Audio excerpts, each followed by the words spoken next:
تمام تعریفیں اللہ کے لیے، درود اور سلام محمد اور آل محمد کے لیے۔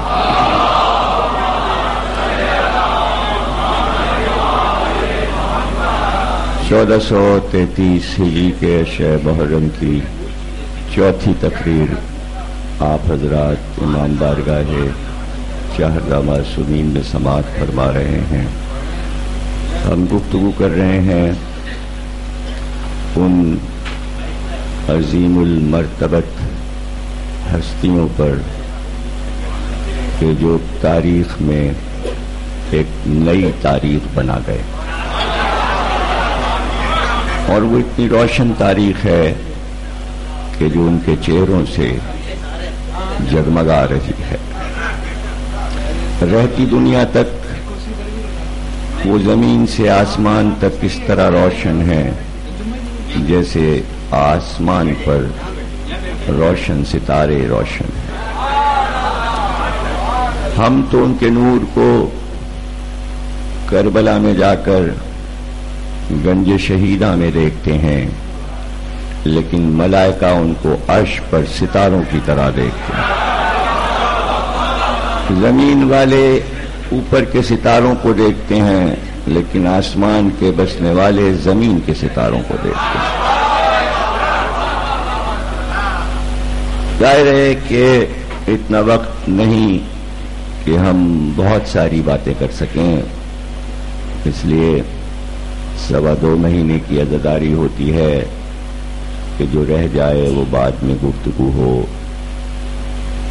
اگر آپ کمپیوٹر سے منسلک ہیں اور آپ نے کمپیوٹر پہ ایک سیریز ہے ارائیول، اگر اس کو دیکھا ہے ہمارے بچوں اور جوانوں نے، تو اس میں آپ ہی جیسے جوانوں نے اس پروگرام کو بنایا ہے، اور وہ عراق لبنان کے نوجوان ہیں جنہوں نے بہت تحقیق کی ہے۔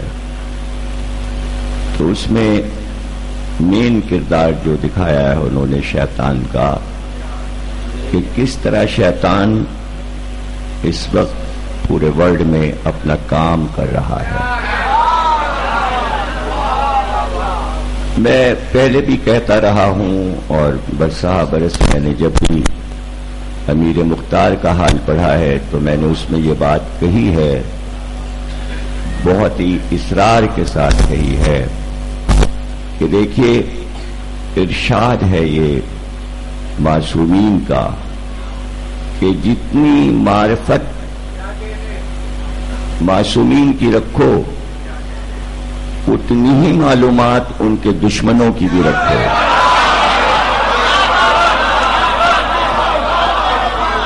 غافل نہ ہو جاؤ کہ صرف لفظ شیطان پر رک جاؤ کہ کوئی ہے، اس کے اوپر ریسرچ کرو، اس کی معلومات حاصل کرو۔ وہ خاموش نہیں بیٹھا ہے، وہ غافل نہیں بیٹھا ہے۔ تو اس میں ظاہر ہے کہ وہ آپ جب اسے دیکھیں گے پروگرام تو پتہ چل جائے گا۔ تو اس میں یہ بتایا گیا ہے کہ شیطان جہاں پر اس وقت موجود ہے اور جس طرح وہ اپنے مشن کو آگے بڑھا رہا ہے پورے ورلڈ میں، اور جن جن سے اس کی ملاقات ہے اور جن سے اس کے تعلقات ہیں، وہ سب اس میں بتایا گیا ہے کہ کب کب کیسے کیسے ملاقات ہوتی ہے اور انہیں کیا کیا وہ بتاتا ہے اور کیسے وہ کام کر رہے ہیں۔ تو اس میں خاص بات یہ بتائی گئی ہے کہ زمین پر کچھ ایسی جگہیں ہیں، کچھ ایسے مقام ہیں کہ اگر انہیں اوپر خلا میں جا کر وہاں سے دیکھا جائے تو اس جگہ سے ایک نور اٹھتا ہے اور وہ آسمان کے نور میں مل جاتا ہے۔ تو شیطان اس وقت پورے ورلڈ پہ قبضہ کر چکا ہے، تو اس کو مزید طاقت چاہیے اپنے کام کرنے کے لیے۔ تو وہ اس طاقت کو لینے کے لیے ان زمینوں کو لینا چاہتا ہے جہاں سے وہ طاقت لے کر اپنے کام کو آگے بڑھائے، ان 5 مقامات میں ایک کربلا بھی ہے۔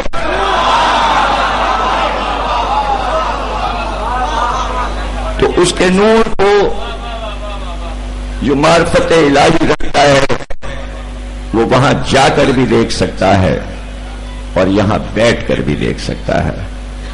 بے شک یہاں 72 نورانی چہرے ہوں تو وہاں سے کتنا نور اٹھتا ہوگا، اس کا اندازہ وہی کر سکتا ہے جس کے دل میں ان کی محبتیں ہوں۔ تو انہوں نے دروازے بند کر دیے۔ آج تک حسین کے ایک ایک عمل پر سینکڑوں صفحات لکھ دیے گئے اور تحریک کے دروازے بند نہیں ہوئے کہ وہ 72 ہی کیوں تھے، گنتی کم اور زیادہ کیوں نہیں تھی، اور جب بڑھ گئے تھے اور آ گئے تھے اور تقریباً 350 ہو گئے تھے تو پھر 350 کیوں نہ کہا گیا، 72 کی گنتی کو کیوں باقی رکھا گیا؟ تو یاد رکھیے حسین وہ 72 لائے تھے کہ حسین کے پیش نظر اپنے نانا کی یہ حدیث تھی کہ میرے بعد اس دین کے 72 ٹکڑے ہو جائیں گے۔ حسین 72 اس لیے لائے تھے کہ ہر باطل راستے پر اپنا ایک ساتھی ادھر سے نہیں جاتا، راستے بند کر دو۔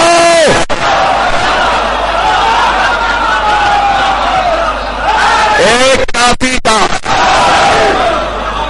حسین کا ایک کافی ہو گیا اور بس یہ سب راستے بند ہو گئے ہیں، یہ سارے راستے بند ہو گئے ہیں۔ اگر تمہیں جانا ہے خدا تک تو حسین سے پھر کر جانا پڑے گا، ورنہ خدا نہیں ملتا۔ بس زبان پہ اللہ اللہ رہے گا، اللہ نہیں مل پائے گا۔ تو یہ وہ 72 تھے کہ جن کے بارے میں عالم اسلام کو آج زیادہ سوچنا چاہیے، زیادہ فکر کرنا چاہیے، ان سے زیادہ علم لینا چاہیے، ان سے طاقت لینا چاہیے اور پھر پڑھنا چاہیے، شاعری بھی، نثر بھی، تاریخ بھی پڑھو، حدیث بھی پڑھو اور پھر علامہ اقبال کو بھی پڑھو۔ انہوں نے یہ راز بتایا ہے کہ 72 میں کیا راز تھا۔ اب تو لوگ علامہ اقبال کو بھی بھولے بیٹھے ہوئے ہیں، قائد اعظم کو بھی بھول گئے ہیں، اس لیے کہ اپنے کو نمایاں کرنے کے لیے اتنے ہنگامے ہیں کہ بزرگوں کو بھولے چلے جا رہے ہیں۔ حسین نے اپنے بزرگوں کو نہیں بھلایا کربلا۔ حسین خود ایک بڑی ہستی تھے اور حسین کو معلوم تھا میں کیا کام کر کے جا رہا ہوں اور کائنات میں کیسے میرا نام پکارا جائے گا، لیکن حسین اپنے بزرگوں کو نہیں بھولے۔ حسین تو حسین ہے، حسین کے گھر کے بچے بھی جب رجس پڑھتے تھے تو کبھی ابو طالب کا نام لیتے تھے، کبھی عبد المطلب کا نام لیتے تھے، کبھی مولا علی کا ذکر کرتے تھے، کبھی رسول خدا کا ذکر کرتے تھے، کبھی جناب فاطمہ کے فضائل پڑھتے کہ بھائی ہمارے بزرگوں کو بھی پہچانو، اس لیے کہ اگر بزرگوں کو یاد رکھا جائے تو یہ اللہ تقاضا کرتا ہے اپنے بندوں سے کہ اپنے بزرگوں کو نہ بھولنا، جو تمہاری جڑ ہیں، جو تمہارے سرپرست تھے۔ اس لیے پہلی وحی جو جناب ادریس پر اتری، جو حضرت آدم کے پوتے ہیں جناب ادریس، ان پہ جو پہلی وحی آئی صحیفہ ادریس کی، وہ پہلی وحی تھی اب جد حوش ہوتی کلمن، اور یہاں تک ززت تک بات جاتی۔ یہ پہلی وحی ہے جو جناب ادریس پہ نازل ہوئی، اور وہی شروع ہوئی اب جد الف بے جیم دال۔ کیا ہے اب جب؟ اب وہ جد، اپنے باپ دادا کو نہ بھولنا، اپنے باپ دادا کو نہ بھولنا، یعنی آدم یاد رہیں، اپنا باپ یاد رہے، شیس یاد رہیں، انوش یاد رہیں، ارفشد یاد رہیں، متشلق یاد رہیں، اخنوک سب یاد رہیں. یہ تمہارے بزرگ ہیں. ادریس سے کہا جا رہا ہے، ادریس سے کہا جا رہا ہے اس لیے کہ بزرگوں کی یاد میں فائدہ ہے. اگر ایسا نہ ہوتا تو قرآن میں کئی سو صفحے صرف اس لیے مقرر نہ ہوتے کہ پچھلے انبیاء کا ذکر کیا جائے. سرکار سے بڑا کون نبی تھا؟ لیکن چونکہ وہ سرکار کے بزرگ تھے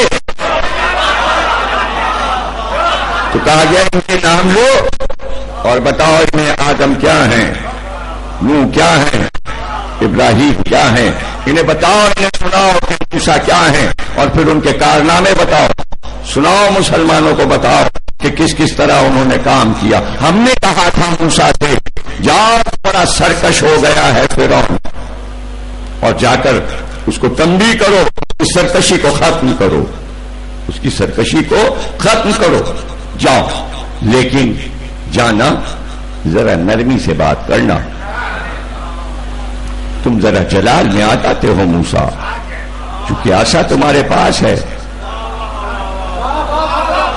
تو تم جلال میں آ جاتے ہو. ذرا نرمی سے بات ہے، میرا دشمن، لیکن بات ذرا نرمی سے ہو. موسیٰ نے کہا جو تو کہہ رہا ہے ویسا ہی ہوگا، چونکہ یہ وہ نبی ہے جس سے براہ راست اللہ کوہ طور پر باتیں کرتا تھا. یہ بھی بولتے تھے، وہ بھی بولتا تھا، باتیں ہوتی تھیں.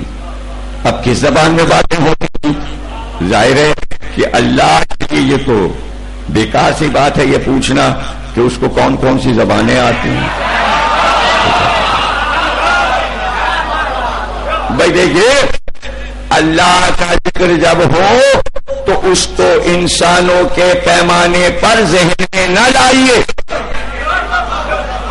یہی آپ کی سب سے بڑی معرفت الہی ہے کہ جیسے ہی ذکر اللہ ہو آپ کا ذہن ماورا ہو جائے، بلند ہو جائے. اس کے اختیار میں کائنات ہے، اسی نے سب کو بنایا ہے، زبانیں اس نے بنائی ہیں، رنگ و نسل اس نے بنائی، خطے اس نے بنائے ہیں. وہ مالک ہے کائنات کا. وہ موسیٰ سے باتیں کر رہا ہے اور اس میں کوئی حیرت کی بات نہیں ہے کہ کیسے باتیں ہوئی. قرآن کہہ رہا ہے، سچے نے بیان کیا ہے، سچی کتاب ہے، سچوں کا ذکر ہے، اس میں کوئی شک نہیں ہے کہ باتیں ہو رہی ہیں. تو ایسے میں موسیٰ نے کہا وہ تو سب ٹھیک ہے جو تو کہہ رہا ہے ویسا ہی کروں گا، لیکن میں اکیلے نہیں جاؤں گا، میں اکیلے نہیں جاؤں گا. کہا تو کیا چاہتے ہو؟ کہ میرے بھائی کو میرا مددگار بنا، میرا وزیر بنا، ہارون کو میرا وزیر بنا دے. دعا کی ہے اللہ کی بارگاہ میں میرے بھائی کو میرا وزیر بنا دے. نہیں غور کر رہے آپ؟ ایک بھائی نے دوسرے بھائی کے لیے اللہ سے کہا کہ میرے بھائی کو وزیر بنا دے. دعوت ذوالعشیرہ میں علی نے نہیں کہا، محمد نے اللہ سے نہیں کہا، بلکہ محمد نے اعلان کیا اگر تم نے کام کر دیا تم ہی میرے وزیر ہو.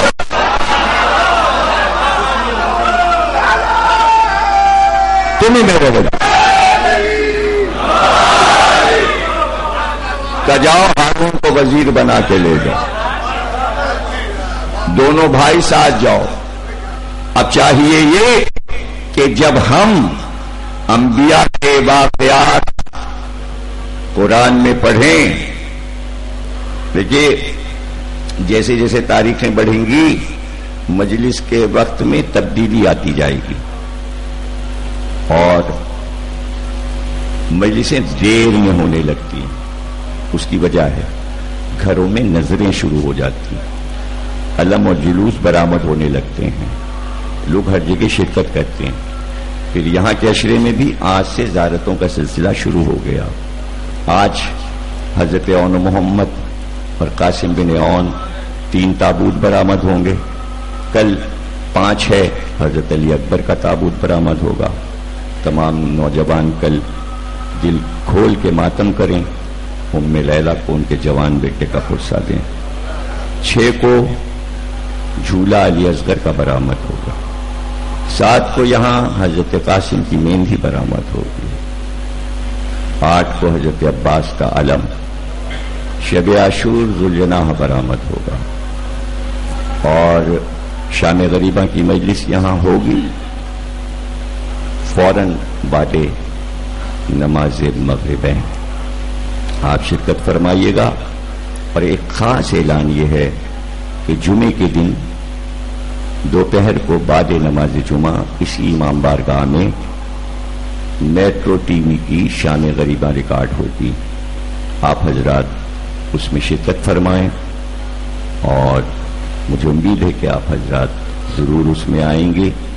اشرا پہلے ہی ریکارڈ ہو چکا تھا. شام غریبہ کی مجلس رہ گئی تھی اس لیے کہ مجھے 2 دن کے لیے ملتان اور ڈی جی خان جانا تھا تو اس مرتبہ مجلس ذرا لیٹ ہو گئی ہے اور ایام ازا میں ریکارڈ ہو رہی ہے. تو آپ حضرات ضرور شرکت فرمائیں. ایک صلوات پڑھیے گا.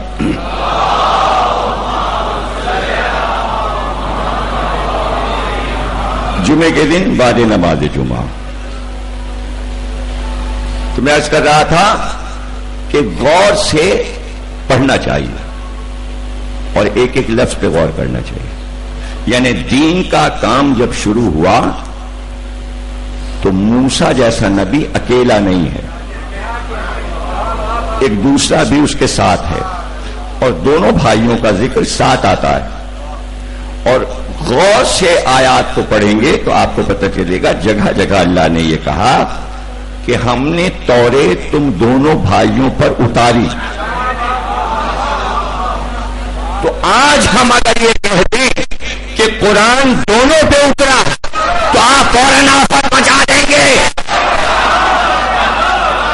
کام کرنے والے دو ہیں تو اللہ دونوں سے مخاطب ہے, دونوں سے مخاطب.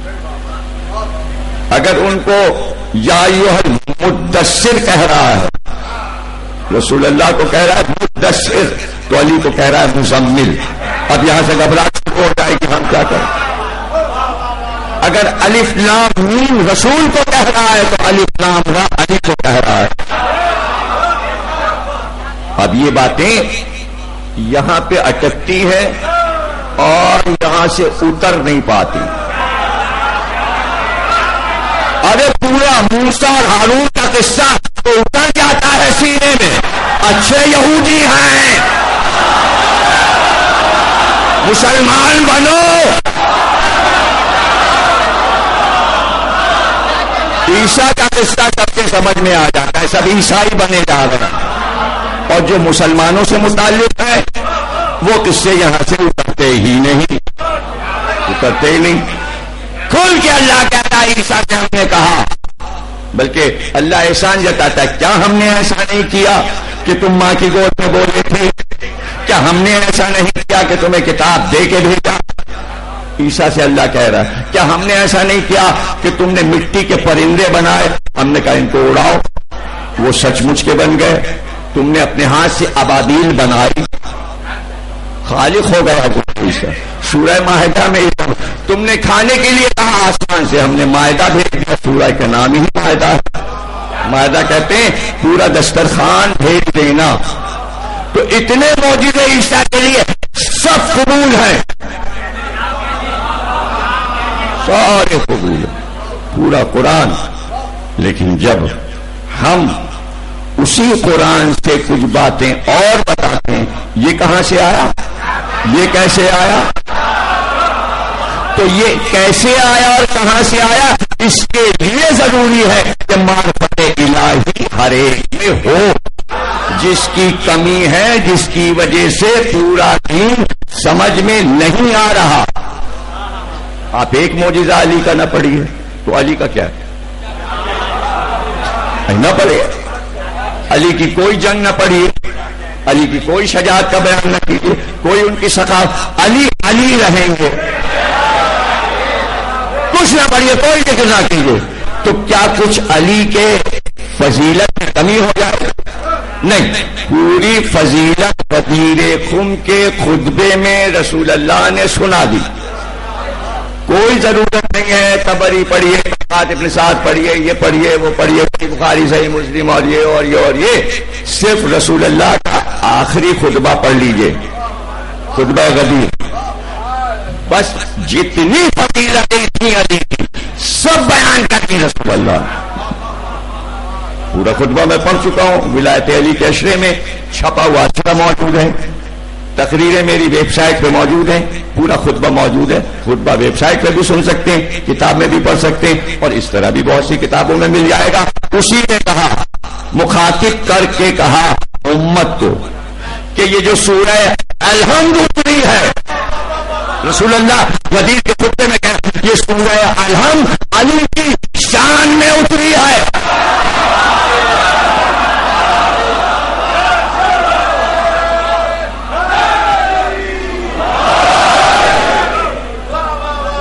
یہ سورہ والا سنو علی کی شان میں اترا. ساری فضیلتیں سنائی، کہا جیسے موسیٰ کے لیے ہارون تھے ویسے میرے لیے محمد کے لیے علی ہیں. اسی غدیر کے خطبے میں کہا یا علی جدھر جدھر تم جاؤ گے حق ادھر ادھر جائے گا، جدھر جدھر حق جائے گا ادھر ادھر تم جاؤ گے. علی سے بہتر فیصلہ کرنے والا ہوئے زمین پر کوئی نہیں ہے. جتنی فضیلتیں تھیں، جتنی آیات تھیں، جتنی حدیثیں تھیں، سب غدیر نے سنایا اور سنا کے کہا یہی تمہارے ولی ہیں، اب یہی تمہارے حاکم ہیں میرے پاس، یہی تم پر حکومت کریں گے، یہی خلیفہ ہیں. اور اس کے بعد کہا اور اگر تم نے نہیں مانا تو یہ نہ سمجھنا کہ تم نے اللہ کا کچھ بگاڑ لیا یا نبی کا کچھ بگاڑ لیا یا اس علی کا کچھ بگاڑ لیا. ہم لوگوں کا کچھ نہیں بگڑے گا، ہاں تمہارا دین و ایمان بگڑ جائے.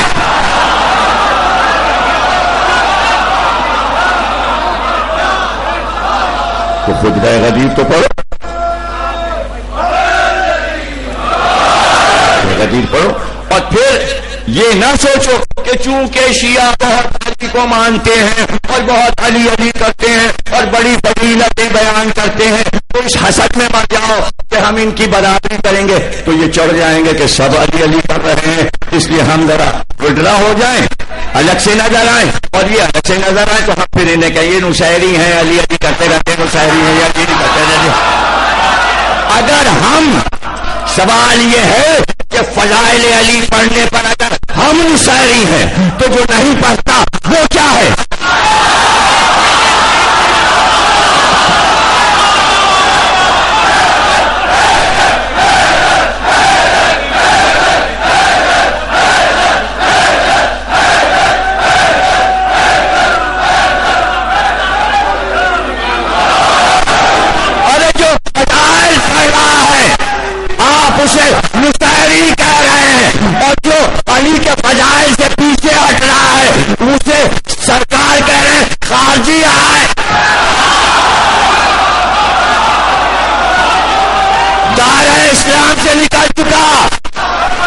سن لو،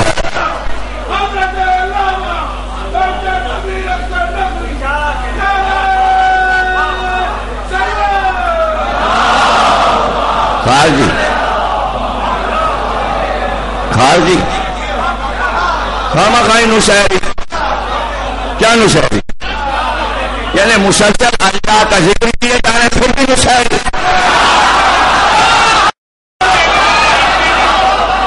خارجی اتنا اللہ اللہ کر کے دکھاؤ تو میں جانوں، تو پھر نصیری تو ہم اللہ میاں کے نصیری ہوئے نا. اللہ سے زیادہ فضائل ہم کس کو پڑھتے ہیں؟ بغیر اللہ کے ہم کوئی بات ہی نہیں کرتے. ہم تو بار بار کہتے ہیں کہ فضائل علی سن کر علی کی طرف نہ دیکھو، اللہ کی طرف دیکھو کہ اس نے یہ خوبیاں کیوں عطا کی، اوروں کو کیوں نہ دے دی.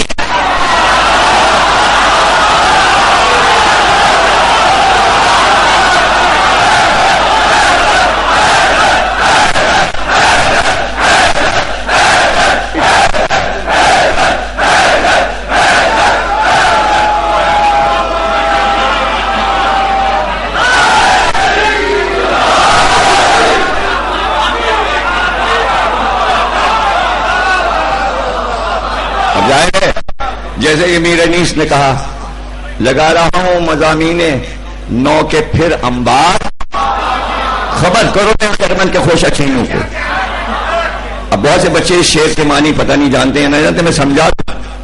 ہوتا یہ ہے کہ جب فصل کٹتی ہے گیہوں کی یا کسی بھی اناج کی، تو کھیت میں وہ اناج ڈھیر کر دیا جاتا ہے، اسے کہتے ہیں کھلیان. اب دھیرے دھیرے وہاں سے اٹھائیں گے، بوریوں میں بھر کے جائے گا. جب تک وہ ڈھیر اٹھے ہزاروں من کا، تب تک پرندوں کے مزے آ جاتے ہیں. کتنا اڑائے گا پرندوں کو، وہ آئے اور دانے ایک ایک چن کے لے جا رہے ہیں. تو اس کو کہتے ہیں اردو ادب میں خرمن. جہاں اناج ڈھیر ہوتا ہے اسے کہتے ہیں خرمن، اور پرندہ اس میں سے لے جا رہا ہوتا ہے چن کے، تو اس میں کمی نہیں ہوتی. وہ ڈھیر ویسا ہی انسانوں کے لیے باقی رہتا ہے. کتنے پرندوں کا پیٹ بھر گیا، لیکن پھر وہ کیوں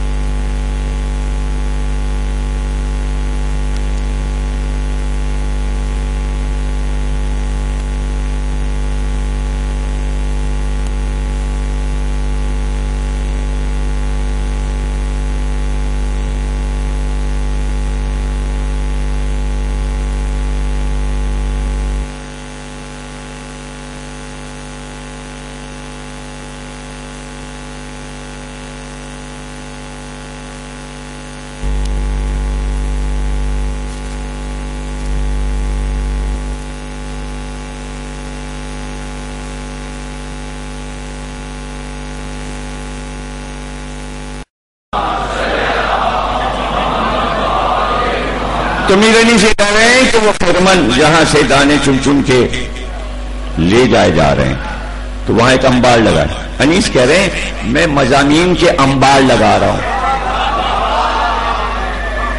خوشہ چینی کہتے ہیں دانا چننے کو. تو کہہ رہے ہیں کہ جو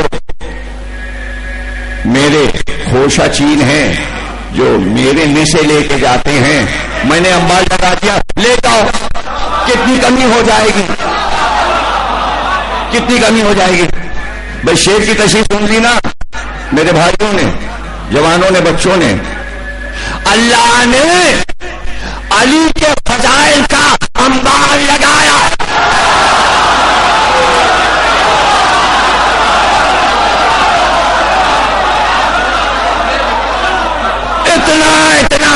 اتنا کہ اگر اس میں سے لے کے چلے بھی جائیں تو اس میں کمی نہیں ہوگی.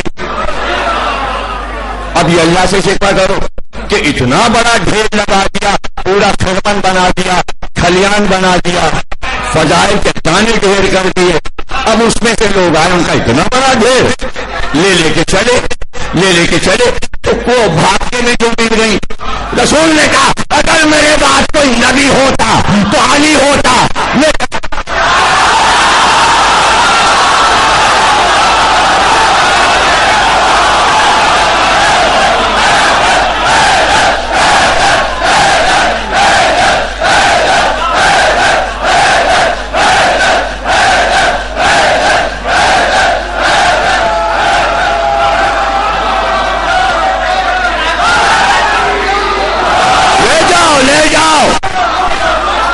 پتا چلا کہ چونکہ علی کے علاوہ آسمان سے کسی کے لیے کچھ نہیں اترا اور اپنے میں اتنا علم نہیں تھا کہ بنا سکے، تو علی کے فضائل میں سے چیٹنگ کر لی.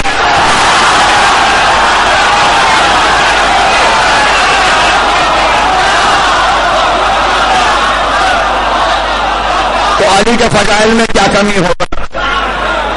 علی کے فضائل میں کیا کمی؟ کبھی کمی ہو ہی نہیں سکتی. لے جائیے. اب ظاہر ہے کہ بعد ایسی تھی کہ جس کا وزن نہیں اٹھ سکتا تھا، حالانکہ وہی خرمن میں یہ حدیث رکھی تھی جدھر جدھر حق جائے گا ادھر علی جائے گا. یہ کیوں نہ لے گئے؟ اس لیے نہ لے گئے کہ یہ بھی تو کہہ چکے کہ میرے اوپر شیطان سوار رہتا ہے.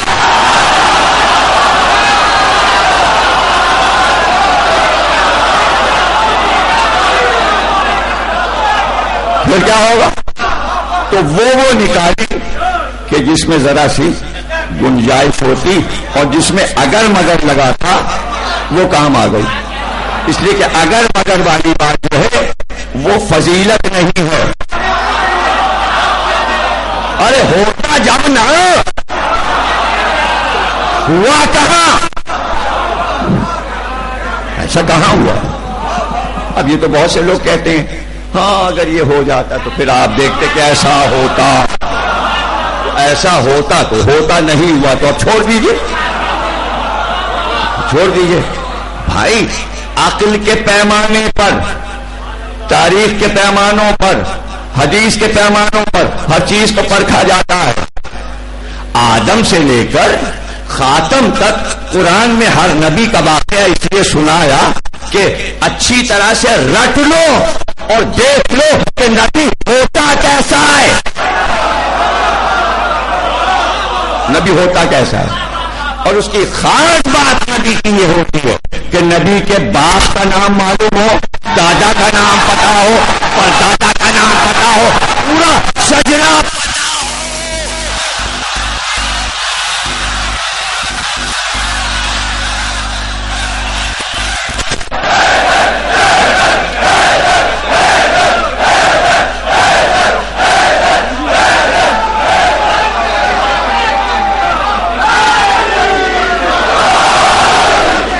یہ لمک ہے، لمک کے بیٹے نوح ہیں، نوح کے بیٹے سام ہیں، پھر سام کے بیٹے عرب، مصر، ہند، سندھ، پوتے، فدق تک اور ملتان تک یہ سب فروتے ہیں. ان کے ناموں پر ملک اور شہر ہیں. یہ ابراہیم ہیں، پھر یہ اسحاق ہیں، پھر اسحاق کے بیٹے یعقوب ہیں، یعقوب کے بیٹے یوسف ہیں، یوسف کے بیٹے افراہیم ہیں، یہ داؤد ہیں، ان کے بیٹے یہ سلیمان ہیں، یہ عمران ہیں، ان کے بیٹے ہارون اور موسیٰ ہیں. اس طرح شجرہ چلتا ہے انبیاء میں. شجروں میں رکھا نبوت کو. تو یہ اگر آیا کہاں سے؟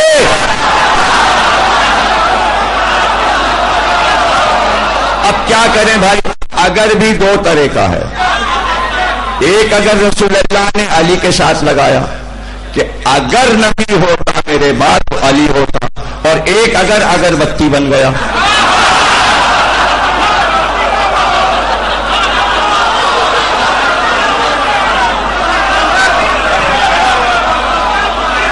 تو اگر بھی دو طرح. تو کہنے کا مطلب یہ ہے کہ جہاں فضائل کے انبار ہیں اس میں سے 3 حدیثیں صحیح بخاری میں آئیں. بڑا تیر مارا. 3 حدیثیں لے لیں. کل علم مرد کو دیں گے. میں تو کہتا ہوں یہی ایک لکھتے بکافی تھا. اس لیے کہ جب تک یہ حدیث ہے تو یہ کہنا کہ کل علم مرد کو دیں گے اس بات کی تاکید ہے کہ اس سے پہلے کچھ اور لوگ لے کے گئے تھے. اب کل علی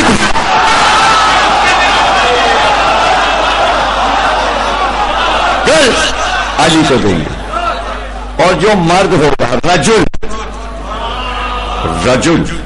مرد کافی ہے. یا ساری زندگی ایک ہی حدیث پڑھتے رہیے اور خیبر کو سمجھتے رہیے. علم کی عظمت کو سمجھیے، علمدار کی عظمت کو سمجھیے. تو کہنے کا مقصد یہ ہے کہ بڑی ہستیاں نہ آپ اس میں کمی بیشی کر سکتے ہیں. بس ہیں 72 ہیں. اور جب 72 ہیں تو یہ آپ پتہ لگائیے کیسے آئے، کہاں سے آئے. تو زیادہ ریسرچ کرنے کی ضرورت نہیں ہے، بلکہ یہ 72 موتی ازل سے چن لیے گئے تھے اور خزانہ قدرت میں تھے. اب حسین کے ذمہ تھا جو موتی جہاں ہو وہاں سے چنتے جاؤ، وہاں سے چنتے جاؤ. تو آپ کو کچھ پتا ہے کہ حسین نے اپنا سفر 6 مہینے کا کیوں قرار دیا؟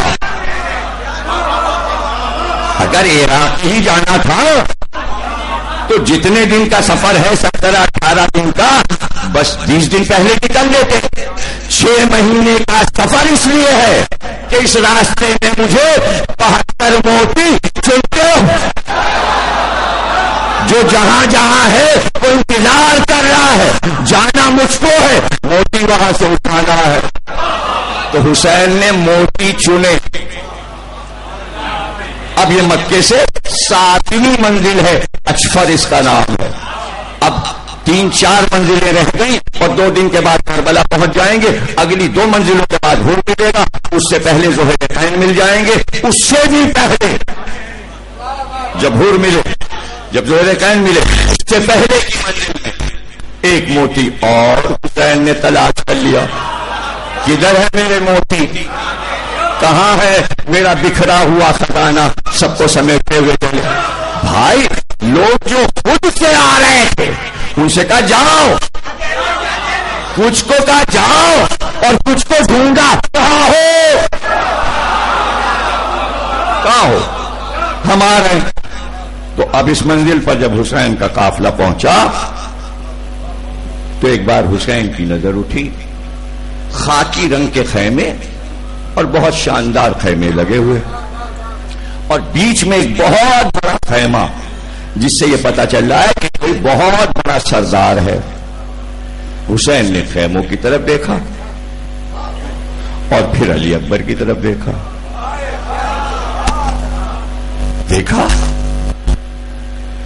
اور خیمے کے اندر سردار بیٹھا ہے، خوبصورت،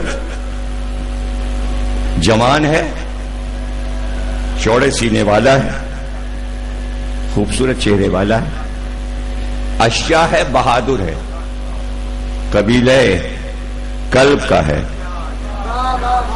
اور تمام قبیلے والے ساتھ بیٹھے ہیں، اور سامنے انواع اقسام کے پھل رکھے ہیں، اور وہ کبھی انگور کھاتا ہے، کبھی انار کھاتا ہے، لیکن وہ بیٹھتا اس طرح ہے کہ کبھی اپنی تلوار کو اپنے سے جدا نہیں کرتا اور ہمیشہ تلوار کو نیام سے باہر رکھتا ہے، اور تلوار کو پکڑ کے جب بیٹھتا ہے بات چیت ہوتی رہتی ہے، وہ تلوار کی نوک سے زمین کو کریدتا رہتا ہے، یہ اس کی عادت میں داخل ہے، وہ تلوار اسے بہت پیاری ہے، اس لیے کہ ہر جگہ وہ تلوار اس کے کام آئی ہے، ہزاروں کے سر اس نے اتارے، تو اس تلوار کو عزیز رکھتا ہے اور قبیلے والوں کے ساتھ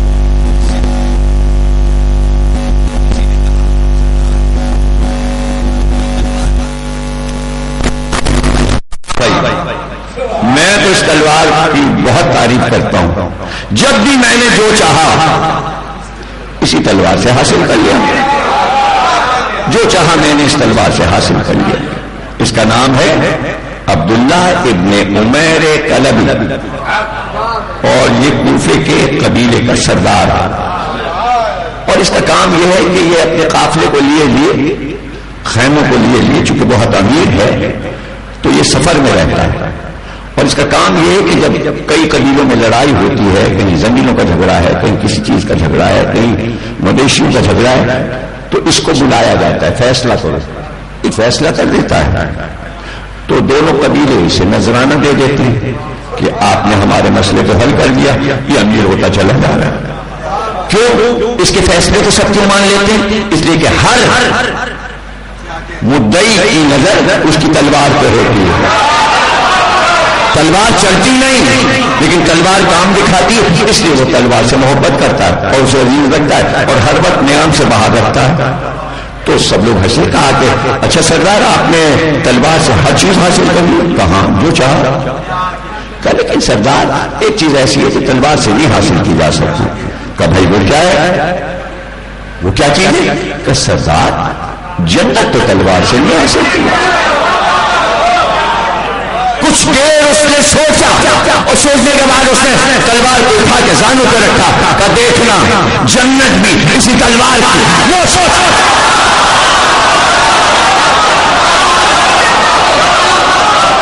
میں جنت بھی اسی تلوار سے لوں۔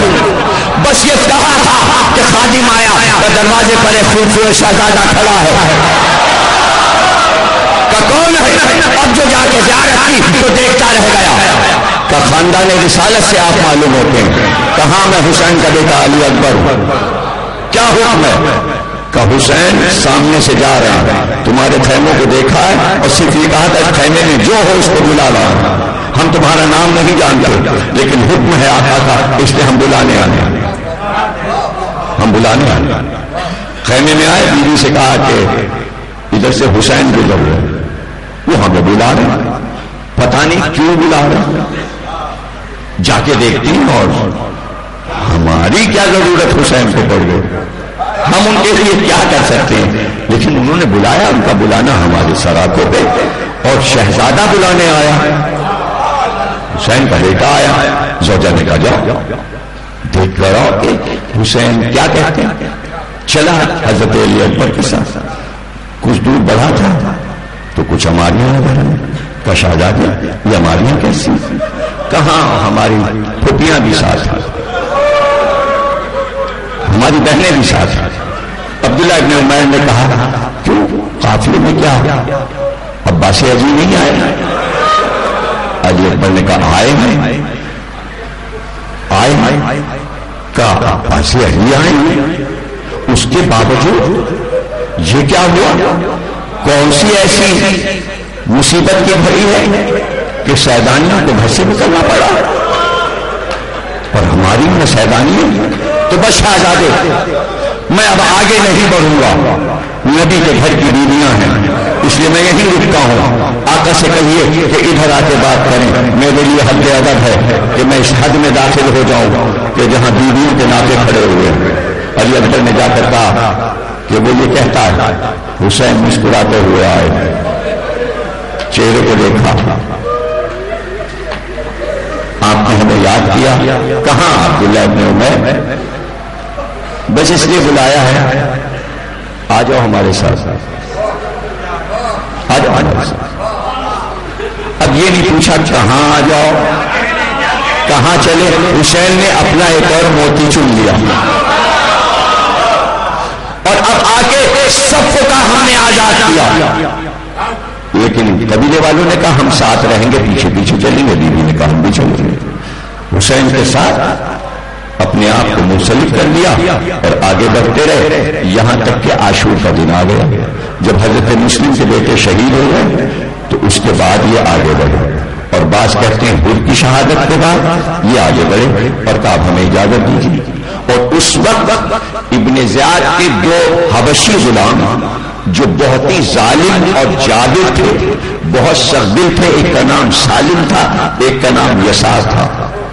اس وقت مولانا حسین نے ان کو بھیجا اور پشت پر شنگ موجود اور ایک طرف عمر سعد موجود ہے, اور 100 آدمی لے کر وہ دونوں آئے اور یہ مقابل میں گئے. انہوں نے رجس پڑا اور اپنی تلوار کو بلند کیا.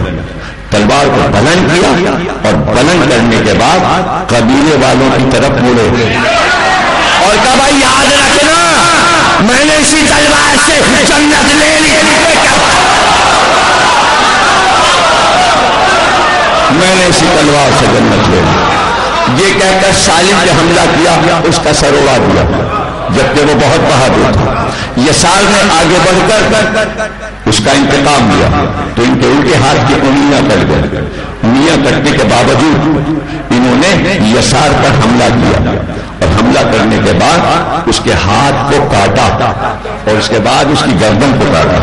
اس وقت عمر سعد نے کہا کہ 100 آدمی مل کر کھیل لیں عبداللہ ابن عمیر. تو جس وقت 100 آدمیوں نے گھیرا تو اس طرح دائرے کی شکل میں تلوار چلانا شروع کی کہ سر کٹتے جاتے تھے, گرتے جاتے تھے, کٹتے جاتے تھے, گرتے جاتے تھے, اور ایک نے 100 کے سر کاٹے. اتنے شجاع تھے عبداللہ ابن عمر. اور پھر ایسی منزل آ گئی کہ لڑتے ہوئے زخمی ہو گئے, زخمی ہوتے جاتے تھے. ایسے میں خیمے کا پردہ الٹ کر عبداللہ ابن عمیر کی بیوی ام وہب باہر آئی اور اس نے آواز کی لڑتے رہنا, عبداللہ تلوار ہاتھ سے نہ پھینکنا. تو رجس عجیب رجس ہے ان کا, جو کہ امام زمانہ نے زیارت ناہیہ میں بیان کیا ہے کہ اپنے رجس میں بیوی کا نام لیا. تو ام وہب مجھ سے کہہ رہی ہے کہ ہتھیار نہ پھینکنا,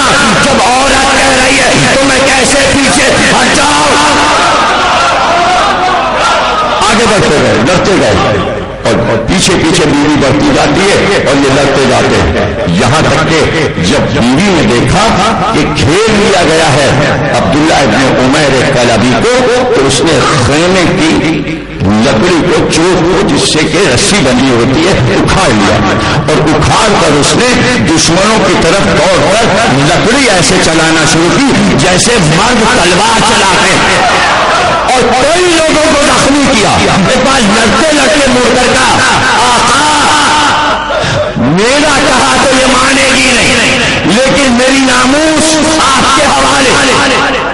بس یہ سننا تھا کہ حسین آگے بڑھے اور قریب آ کر کہا ہماری نانا کی شریعت میں عورت پر جہاد ثابت ہے، تو واپس آ جا، تو بہت بہادر ہے، تیرا شوہر بھی بہادر ہے، تو خیمے میں بیٹھ جا۔ وہ واپس آ گئی امام حسین کے کہنے سے، لیکن در خیمہ پہ کھڑی رہی۔ جب لاش گری عبداللہ ابن عمیر قلبی کی تو دوڑ کر لاش پر پہنچی اور سرہانے بیٹھ گئی اور بیٹھ کر بین کی اور کہ تم نے شجاعت کا کارنامہ دکھا دیا، تاریخ میں لکھ گیا ہے کہ تم بہت بڑے شجاع تھے اور تم نے میدان سے پیٹ نہیں پھیری، میں تم سے بہت خوش ہوں، لیکن میں اپنے پروردگار سے یہ کہنا چاہتی ہوں کہ جب عبداللہ ابن عمیر نہ رہے تو مجھ کو بھی اٹھا لو۔ ابھی یہ کہا تھا کہ شمر نے اپنے غلام رستم سے کہا جا کے اسے قتل کر دیا، وہ آیا اور اس نے تلوار سے ان میں وہاں پر سر اڑا دیا۔ تو ایک عورت کی قربانی اسی مقتل میں ہے، یعنی ظلم جب ابھرتا ہے تو حد سے آگے بڑھتا جاتا ہے۔ کربلا اس لیے سناؤ کہ ان ظالموں نے عورتوں پر بھی ظلم کیا، جبکہ دنیا کی کسی قوم میں عورت پہ ظلم کرنا جائز نہیں ہے، لیکن یہ مسلمانوں کی تاریخ تھی۔ اگر سیدہ پہ ظلم نہ ہوتا تو سب کا ظلم اجاگر نہ ہو جاتا، اور پھر بعد کربلا جو کچھ ہوا تو زینب کو معلوم ہے، ام کلثوم شہزادی کو معلوم ہے کہ کیا ہونے والا ہے، اس لیے رات سے اپنے بیٹوں کو تیار کیا۔ شہزادی ام کلثوم نے اپنے بیٹے قاسم بن عون کو بلایا کہ بیٹا کل قیامت کا دن ہے اور مجھے معلوم ہے کہ ابھی چند مہینے پہلے تمہاری شادی ہوئی ہے، تم دولہا بنے ہو مدینے میں اور تمہاری شادی ذی الحج میں ہوئی ہے، لیکن میں چاہتی ہوں کہ یہ مہندی جو ہاتھ میں لگی ہے اور یہ جو خوشبو نوشا کی تمہارے پاس سے آ رہی ہے، یہ سب کچھ نظر حسین ہو جائے۔ اسی طرح زینب نے اپنے بیٹوں اون و محمد کو سمجھایا، تو اون و محمد کو یہ نہیں سمجھا رہی ہیں زینب یا ام کلثوم اپنے بیٹے قاسم کو یہ نہیں سمجھا رہی ہیں کہ کل تمہیں وفا کرنی ہے، بلکہ یہ سمجھا رہی ہے کہ کل جو لڑنا ہے تمہیں تو تم لوگ جعفر طیار کے بیٹے ہو اور علی کے نواسے ہو، اس لیے شجاعت کا جو مظاہرہ ہو اس میں کمی نہ ہو، خیبر و خندق یہی نظر آ جائے۔ یہ اس لیے شب عاشور مائیں اپنے بچوں سے کہہ رہی ہیں، اور جب صبح آئی تو حضرت ام کلثوم نے اپنے بیٹے قاسم کو بلایا۔ حضرت ام کلثوم بیوہ نہیں ہے، حضرت ام کلثوم اون بن جعفر طیار یعنی زینب کے شوہر عبداللہ بن جعفر طیار کے چھوٹے بھائی کی زوجہ ہے، یعنی دو بہنیں اور دو بھائی، ساتھ میں شادی ہوئی ہے دونوں کی، ایک ہی گھر میں بیاہ کے گئی ہیں۔ بڑے بھائی سے زینب کی شادی ہوئی، چھوٹے بھائی سے جناب ام کلثوم کی شادی ہوئی، اور یہ جو آپ گڑبڑا جاتے ہیں کہ کوئی لکھا جاتا ہے ام کلثوم فلاں داماد علی وغیرہ، تو اس میں پریشان نہ ہوا کریں، اس لیے کہ اس میں ایک فقہ کا مسئلہ ہے، اور وہ میں شاید پہلی تقریر میں آپ کو بتا چکا ہوں کہ جناب یحییٰ کے دور میں بادشاہ وقت نے اپنی سوتیلی لڑکی سے شادی کرنا چاہی، یعنی اس کی بیوی جو تھی اس کے پہلے شوہر کی بیٹی تھی، اور وہ اس سے شادی کرنا چاہتا تھا، اور بیوی کی بھی یہ مرضی تھی کہ بادشاہ سے میری بیٹی کی شادی ہو جائے، جو کہ بادشاہ کی سوتیلی بیٹی ہے۔ تو جناب یحییٰ سے فتویٰ مانگا، تو جناب یحییٰ نے کہا شریعت خدا بدل نہیں سکتی، اسی بات پر جناب الیاس کو قتل کر دیا گیا، اسی لیے ان کا سر کاٹا گیا۔ تو انہوں نے کہا یہ نہیں ہو سکتا، انبیاء کی شریعت نہیں بدل سکتی، تو یہ واقعہ کیوں سنایا جائے؟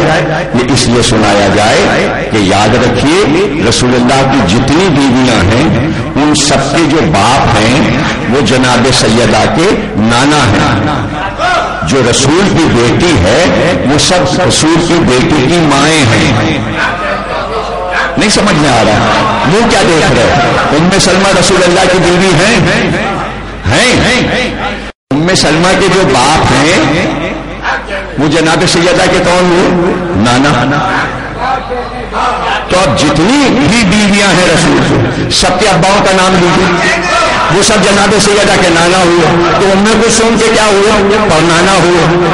تو سوتیلی پرنواسی سے سوتیلا پرنانا اسلامی شریعت میں شادی کرے گا تو حرام ہوگا۔ بیٹھے رہ گئے۔ اب کھل کے کہہ دوں، جو لوگ یہ کہہ رہے ہیں کہ ام کلثوم سے حضرت عمر کی شادی ہوئی، حضرت عمر ام کلثوم سے پرنانا ہے اور ام کلثوم پرنواسی ہے، شریعت اسلامی میں پرنانا کی شادی پرنواسی سے حرام ہے۔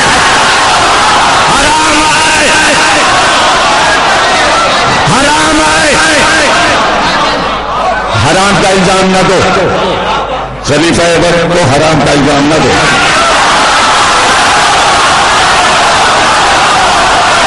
اسلام میں سب حلال کام ہوتے ہیں، جیسے یحییٰ نے منع کیا تھا سوتیلی لڑکی سے شادی نہیں ہوتی، سوتیلی نواسی سے بھی نہیں ہوتی، یہ شریعت کے خلاف ہے۔ یا تو سن لو بات پوری سن لو تاکہ تمہیں ذہن نشین ہو جائے، ویسے تو سیدھی میں ہے، سن لو۔ یا تو یہ انکار کر دو کہ پنجتن پاک سے رسول کی بیویوں کا کوئی رشتہ ہے، اور اگر رشتہ دکھا رہے ہو تو پھر رشتے جائز دکھا۔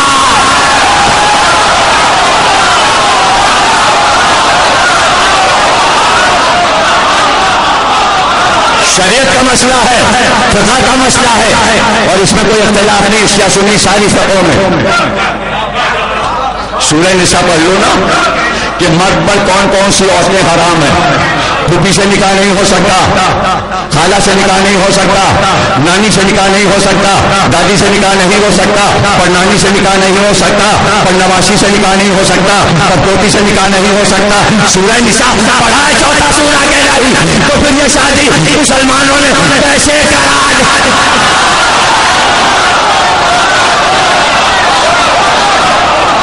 تو انہیں ام کلثوم کی شادی اور بن جعفر طیار سے ہوئی، اور کبھی لاولد نہیں تھی۔ ہو ہی نہیں سکتا کہ سیدہ کی گود میں پلنے والا کوئی بچہ لاولد رہ جائے، اس لیے انا اعطیناک الکوثر فصلی لربک وانحر۔ یہاں بانجھ نہیں ہوتی عورتیں، آل محمد میں کوئی بانجھ نہیں ہے، بانجھ ہونا عیب ہے، جس کے لیے تطہیر ہو نجاست نہیں ہے۔ دیکھو 400 صفحے کی کتاب لکھی ہے جناب ام کلثوم، لے کے پڑھو، اور جنہوں نے پڑھا ہے ان کا کیا کہنا ہے۔ اور قائم صاحب نے اپنی والدہ کے 40ویں میں بعد بھی خرید کے، بہت سی کتابیں خرید کے بعد بھی 40ویں سب کے پاس ہوں گی، غور سے اس کتاب کو پڑھو۔ ریسرچ کے ساتھ لکھا ہے 4 بیٹے جناب ام کلثوم کے ہیں۔ ناصر التواریخ کے حوالے سے لکھ دیا کہ جناب ام کلثوم کی اولاد مصر میں آباد ہے، اور اس کو کہتے ہیں کلثومیون، جیسے جناب زینب کی اولاد کو زینبی کہتے ہیں۔ دونوں بہنوں کی اولاد روئے زمین پر موجود ہے، اور ان کی شادیاں ائمہ کی اولادوں سے ہوئی ہیں، سب رشتے بھی بتا دیے۔ تو بڑے بیٹے قاسم ہیں، قاسم سے نہ گھبرائیے گا، کربلا میں 4 قاسم ہیں، ایک نام کے کربلا میں بہت سے انصار و اصحاب اور رشتہ دار آئے، 4 قاسم ہیں۔ ایک قاسم امام حسن کا بیٹا ہے، ایک قاسم حضرت عباس کا بیٹا ہے، ایک قاسم ام کلثوم کا بیٹا ہے، اس لیے جناب ام کلثوم کو ام قاسم بھی کہتے ہیں، اور ان کے والد کو ابو القاسم کہتے ہیں، یعنی اون کو، جو لڑتے ہوئے بہت دور تک گئے، الگ ان کا اسٹیشن بنا ہوا ہے، پورا شہر بن گیا، اس شہر کا نام ہے اون، یہ جناب ام کلثوم کے شوہر ہیں۔ اور یہ جعفر طیار کے چھوٹے بیٹے ہیں. تو قاسم کو بلا کر کہا کہ میں کل تمہاری لڑائی دیکھوں گی. قاسم گئے میدان جنگ میں اور فضہ کے ساتھ جناب ام کلثوم در پر کھڑی ہوئی اور فضہ سے کہتی گئی بس بتاتے رہنا, مجھ کو بتاتی رہنا کہ اب میرا بیٹا کہاں تک پہنچا اور کس طرح لڑ رہا ہے. تو کہتے ہیں کہ 400 آدمیوں کو بھیجا گیا تھا جناب ام کلثوم کے بیٹے کو بھیجنے کے لیے اور 400 آدمیوں نے ایک ساتھ حملہ کیا تھا, لیکن پورے حصار کو توڑ دیا جعفری اس جوان نے. جعفر طیار کے پوتے اور بہت شجاعت سے جنگ کی اور جب لاش آئی تو جناب ام کلثوم لاش پر آئی اور کہا میں سجدہ شکرانہ کر چکی اور بارگاہ الہی میں میری قربانی قبول ہو گئی. اور پھر دلہن آئی اور دلہن معلوم ہے کون ہے؟ قاسم کی زوجہ جناب زینب کی بیٹی, یعنی دونوں بہنوں میں رشتہ ہوا ہے, ایک کا بیٹا ایک کی بیٹی. اور اس شادی کا پورا واقعہ کیسے یہ شادی ہوئی کتاب میں نے لکھ دی, سب کچھ بیان مجلس میں نہیں ہو سکتا, وقت اتنا نہیں ہے. تقریر ختم ہوئی. اسی طرح زینب نے اپنے بیٹوں سے کہا کہ پیچھے نہ رہنا, اور جب مسلم کے بچوں کی لاشیں آ گئی تو خصوصی طور پہ جناب زینب نے دونوں بچوں کو بلایا. ابھی دیکھیں 3 تابوت ایک ساتھ آئیں گے, ایک اون کا, ایک محمد کا اور ایک ام کلثوم کے بیٹے قاسم کا. 3 یہ وہ شہزادے ہیں کہ جو ہاشمی شہزادے جو ابو طالب کی اولاد ہیں. تو آپ ظاہر ہے کہ 3 تابوت ہیں, 2 بھائی اون و محمد, تیسرے بھائی قاسم. تو ظاہر ہے کہ 12 آدمی تو تابوت اٹھائیں گے نا. تو ذرا خیال کیجیے گا کہ تابوت کو دھچکا نہ لگے. زخمی شہزادوں کا تابوت ہے اور جو تابوت اٹھائے ہوں ان کی مدد کیجیے گا. آپ بھی کاندھا دیجیے گا, اس لیے کاندھا دیجیے گا کہ میں زینب کی ایک حسرت آپ کو سنا دوں. جب دونوں کی لاشیں آئیں تو جناب زینب نے کہا اگر وطن میں مرتے تو جنازہ بہت خون سے اٹھواتی. 4 محرم ہو گئی, خاندان رسالت کے مجاہدوں کا ذکر شروع ہو گیا. ویسے روز ہم اصحاب و انصار کا ذکر بھی کریں گے اور اس کے ساتھ ساتھ پوری کربلا آپ کے ذہن نشین ہوتی جائے گی کہ کون کون کس طرح قربانی ہو رہا تھا. اور اب بہت دیر کر دی, مسلم کے بچوں کے لاشیں آ گئے, تم نہیں گئے. کیا مادر گرامی ہم نے بہت قدموں پر چھپ چھپ کے ماموں جان سے اجازت چاہی, لیکن ماموں جان نے جانے نہیں. تم تو میرے بہن کی نشانی ہو, میں تم لوگوں کو کیسے جانے دوں. تو پھر زینب نے یہ کیا کہ دونوں بچوں کے ہاتھ پکڑ کے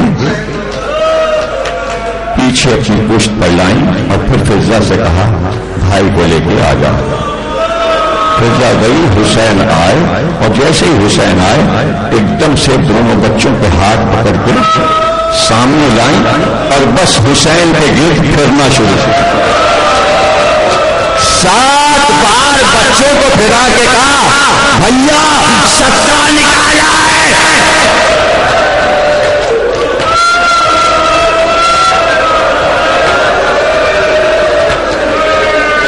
میں نے صدقہ نکالا. میں نے اماں سے سنا ہے کہ جب کوئی سخت بلا آ جائے, مصیبت آئے اور امتحان کی گھڑی آئے تو صدقہ نکال دینا چاہیے. بھیا میں نے زہرا کے لال کا صدقہ نکالا. پھر دوسرا جملہ کہا کہ نانا کے قول میں سنا ہے کہ جب صدقہ نکال لو تو اسے گھر میں دیر تک نہ رکھو. میں نے صدقہ نکال دیا, اب ان کو جانے دیجیے.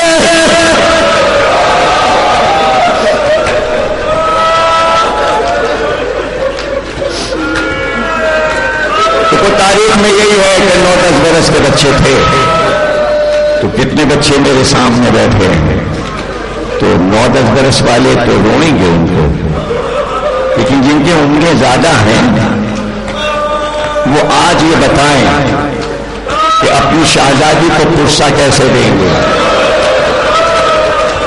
آوازیں بھی بلند ہو، ماتم بھی ہو، سر پہ ہاتھ بھی مارو، اور بس 2 لمحے میں تابوت آتے ہیں۔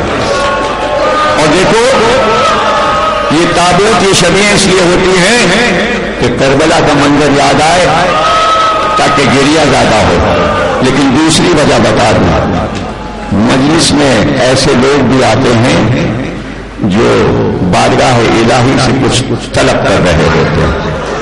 اگر وسیلہ سامنے آ جائے، وہ جھولا ہو، علی اکبر کا تابوت ہو، وہ قاسم کی مہنگی ہو، یا زینب کے لال کے جنازے ہو، جو دل چاہے ہاتھ جوڑ کے مانگ لینا، جملہ کہہ دو یہ وہ عظیم شہادتیں ہیں کہ کوئی ان سے کچھ مانگے تو سوال رد نہیں ہوتا۔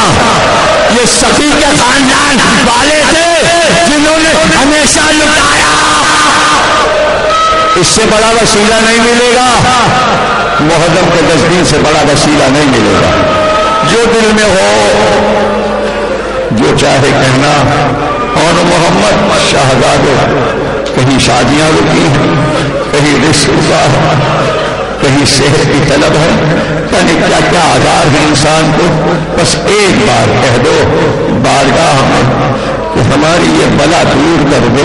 بھلا کیسے ہو سکتا ہے کہ زینب یہ سنیں کہ میرے بچوں سے کچھ مانگا گیا ہے اور وہ پلٹ کے اپنی ماں سیدہ سے نہ گئے، اپنے نانا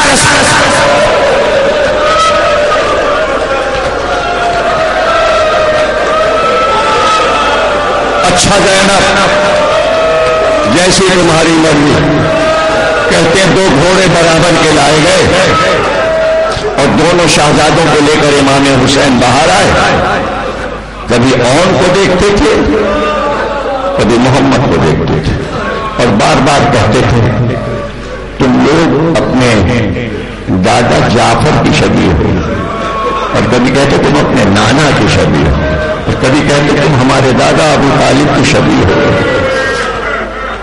دل اس وقت تڑپ رہا ہے اور تم لوگ جا رہے ہو، سینے پر سلا کر پالا ہے بچوں، دل نہیں مانتا، یہ تو ماں کا دل تھا کہ اس نے بھیج دیا۔ یہ کیسے زینب نے اپنے جگر پہ پتھر رکھا، میری محبت نے تم دونوں کو بھیج۔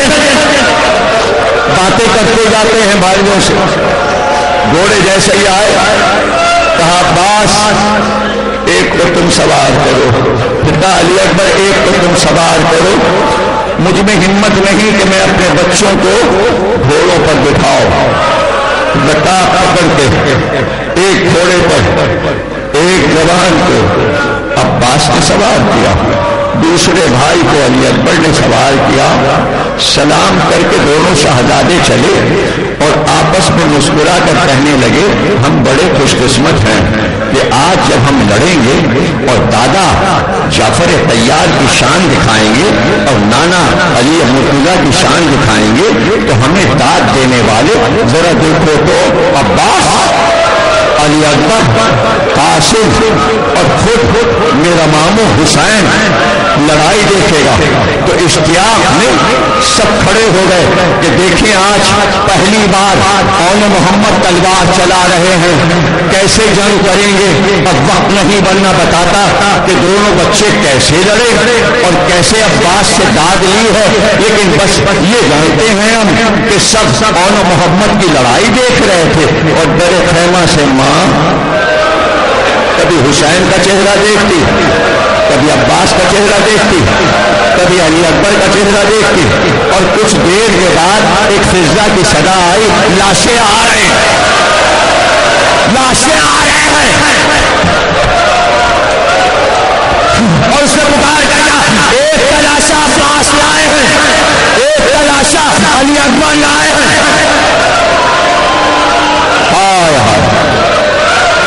جیسے ہی زینب نے سنا، میر انیس نے تو یہ کہا ہے کہ زینب کے لاڈلے دولہا بن کے آ رہے تھے، جیسے بارات لے کے آ رہے تھے، جیسے باراتیں آ رہی تھیں، شہزادوں کی شادیاں ہو رہی۔ یہ تو مسیح نگار کہتا ہے، لیکن میری طرف دیکھو، میں مقصد سے بتا رہا ہوں۔ جیسے ہی زینب نے سنا، یہ سنتے ہی قبلے کی طرف چھپ گئی زینب، سجدے سے اٹھی، جب تو کہا شکر ہے یا رب، طالب کی میں جس کی وہ بڑھایا، میرا مطلب سب مٹ گئے دھڑکے، کوئی تشویش نہیں ہے لٹنے سے، محمد کی کمائی کو بچا لے، سب قتل ہو پر تو میرے بھائی کو بچا لے، تو میرے بھائی کو بچا لے۔ سجدہ شکرانہ۔ اتنی دیر میں فضہ نے در خیمہ کا پردہ اٹھایا اور دونوں لاشیں لیے ہوئے دونوں شہزادے عباس و علی اکبر آئے۔ اب جملہ سننا زینب کا، لاشوں کی طرف نہیں دیکھا، ایک بار علی اکبر کی طرف دیکھا، شاید آگے نہ پڑھ پاؤں، علی اکبر کی طرف دیکھا، علی اکبر صبح تو کپڑے بدلے تھے،